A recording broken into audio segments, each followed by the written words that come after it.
राष्ट्रपति, प्रधानमंत्री, परराष्ट्र मंत्री यो पद सार्वजनिक हो कि व्यक्तिगत हो?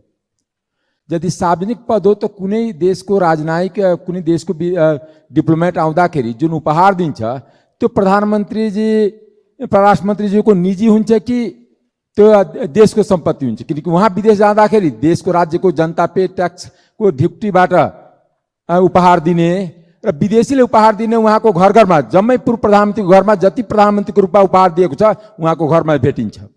यो एउटा मानसिक भ्रष्टाचार हो। किनकि राज्यको सम्पत्तिबाट अरूलाई दिन मिल्ने, त्यसो भए विदेश जाँदाको आफ्नो निजी सम्पत्तिबाट उपहार दिउँ। यदि प्रधानमन्त्रीको पदको रूपमा, परराष्ट्र मन्त्रीको पदको रूपमा, राष्ट्रपतिको पदको रूपमा उपहार गर्नुहुन्छ त्यो राज्यको हुन्छ, त्यसको लागि सङ्ग्रहालय बनाऊ। जस्तै भारतमा पनि छ कि प्रधानमन्त्रीलाई दिने सम्पूर्ण उपहारको प्रधानमन्त्री सङ्ग्रहालय छ।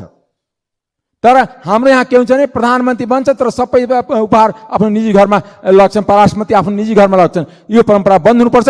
यो एउटाको मानसिक भ्रष्टाचार हो। मानसिक भ्रष्टाचारको अन्त गर्नु पर्यो।